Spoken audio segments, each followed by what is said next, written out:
शेतकरी मित्रांनो, या मार्च, एप्रिल आणि मे महिन्यामध्ये शेतकऱ्याला मारामार करणारं पीक, तर त्याचीच माहिती तुमच्या समोर घेऊन आलेलो आहे. जय शिवराय. नमस्कार शेतकरी मित्रांनो, मी मिलिंद भोर स्वागत करतो तुमचं मिलिंद भोर आपल्या परिवारामध्ये, शेतीविषयक युट्यूब चॅनलमध्ये. शेतकरी मित्रांनो, ह्या उन्हाळ्यामध्ये अगदी कमी दिवसामधलं 35 दिवसामध्ये उपटणीला येणारं पीक आणि व्यापाऱ्यांची देखील प्रचंड मागणी आणि बाजारभाव देखील हा तेवढ्याच प्रमाणे असणारं, पण भरघोस असं उत्पादन आणि रेकॉर्ड ब्रेक पैसे झालेले हमखास बघायला मिळणार आहे. मग हे नेमकी हे पीक आहे तरी कोणतं? तर लक्षात घ्या, या व्हिडिओमध्ये हे जे काही पीक मी तुम्हाला सांगणार, ह्या पिकाची संपूर्ण माहिती सांगण्याचा प्रयत्न करणार आहे, जेणेकरून तुम्हाला हे पीक पिकवायला आणि विकायला देखील पुढेच अडचण येणार नाही. मग नेमकी हे पीक आहे तरी कोणतं? त्या माहितीसाठी जे कोणी शेतकरी बांधव सर्वप्रथम मिलिंद भोरे आपल्या शेतीविषयक युट्यूब चॅनलवर नवीन असतील, आजच ही व्हिडिओ पाहतात सबस्क्राईब नक्की करा, समोरील घंटा ऑन ठेवण्याचा प्रयत्न करा. तुम्ही आपली ही व्हिडिओ कुठून, कोणत्या तालुक्यातून, जिल्ह्यातून, गावातून पाहता, कमेंट्स नक्की करायची आहे. तर शेतकरी मित्रांनो, या उन्हाळ्यात सुरुवातीला सांगितलं, मार्च, एप्रिल आणि मे महिन्यामध्ये हीट जास्त प्रमाणे, पाण्याची टंचाई भरपूर साऱ्या शेतकऱ्यांकडे आणि अशातच आपल्या शेतातील गहू निघाला असेल, हरभरा निघाले असेल, कांदा पीक देखील निघालेला असेल आणि इतर कोणती पिकं असेल शॉर्ट, ती देखील निघाली असतील. मग ह्या टायमिंगला आपल्याला करायचं आहे 35 दिवसाचं नियोजन आणि ह्या 35 दिवसाचं नियोजन करत असताना आपल्याला निवडायचं आहे कोथिंबीर हेच पीक. हो शेतकरी मित्रांनो, या व्हिडिओमध्ये कोथिंबीर पिकाची संपूर्ण माहिती घेऊन आलेलो आहे. नेमकी नियोजन करावं तरी कसं? तर एक 4 ते 5 मुद्द्यांमध्ये आपली व्हिडिओ असणार आहे, व्हिडिओ संपणार आहे. आता कोथिंबीर पीक ह्या उन्हाळ्यामध्ये करत असताना मार्चमध्ये करा, एप्रिलमध्ये करा किंवा मे महिन्यामध्ये करा. हे करत असताना सुरुवातीला येते बियाणं. कारण ह्या उन्हाळ्यामध्ये कोथिंबीरीचा उतार हा 8, 9, 10 दिवशी झालेला बघायला मिळतो. तर हिवाळ्यामध्ये कोथिंबीरीचा उतार 10, 11, 12, 13 दिवसांनी झालेला बघायला मिळतो आणि कधीतरी 15ही दिवसांनी झालेला बघायला मिळतो. पण आता मात्र आपण उन्हाळ्याचं नियोजन करतोय. या उन्हाळ्याचं नियोजन करत असताना कोथिंबीर पिकाचं तर बियाणं घ्यायचं तरी कोणतं? तर सुट्ट पोत्यातलं बियाणं. प्रत्येक शेतकऱ्याला मी सांगतोय, सुट्ट पोत्यातलंच बियाणं घ्यायचंय. कोणतं घ्याल? आंध्रा गोल्ड हेच बियाणं निवडायचं. आता बियाणं झालं, पण एकरी बियाणं घ्यावं तरी किती? तर एकरी बियाणं घेत असता आपल्याला 60, 70 आणि 75 किलो बियाणं लागतं.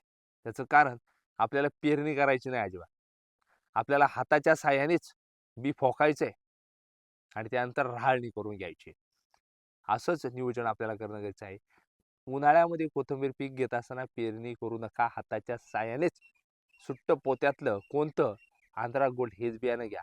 इतर कोणतंही बियाणं घ्यायची गरज नाही. आता हे बियाणं घेतलंय, सिंचनाचा प्रकार म्हणजे पाणी व्यवस्थापन कसं करावं?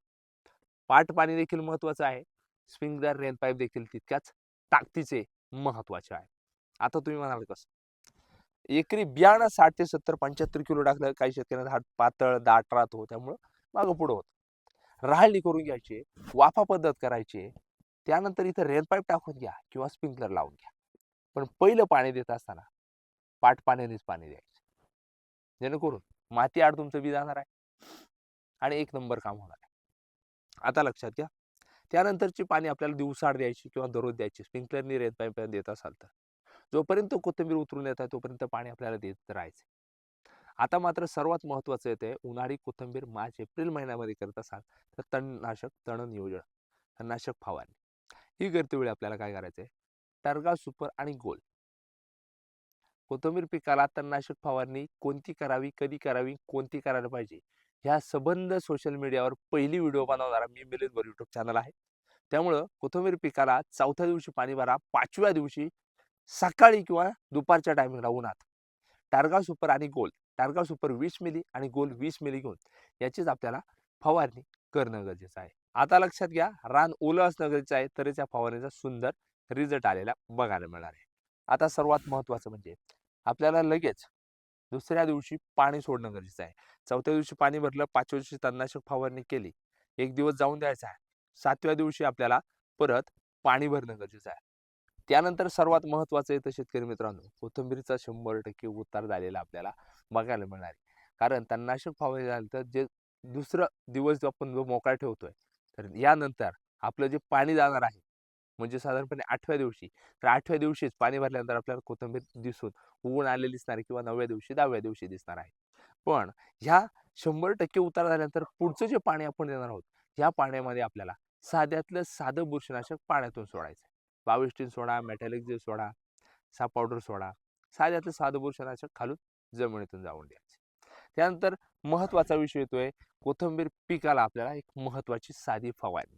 जवळपास 10 ते 15 दिवसांच्या दरम्यान आपल्याला काय करायचंय, साप पावडर घ्यायचंय, एखादं बायोस्टिम्युलंट घ्या, डॉन घ्या, बायोझाईम घ्या, A to Z घ्या, यांसारखी आपल्याला टॉनिक घ्यायचे आणि यामध्ये कराटे कीटकनाशक घेऊन याचीच फवारणी करून घ्यायची.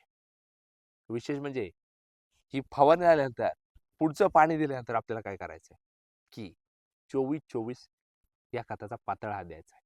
म्हणजे खत व्यवस्थापन, खत नियोजन करायचं. पण फवारणीचा रिझल्ट घेण्यासाठी आदल्या दिवशी पाणी भरा, दुसऱ्या दिवशी ही फवारणी नक्की करा.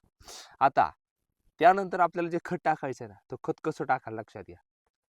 आपल्याला आधीच सांगितलं होतं सुरुवातीला मी की पाट पाण्याने पाणी भरायची व्यवस्था नक्की करा. स्प्रिंकलर रेन पाईप देखील अवश्य वापरा. 24-24 खत आणायचंय. 1 एकरसाठी 1 बॅग आणायची. पातळ पातळ टाकायचे.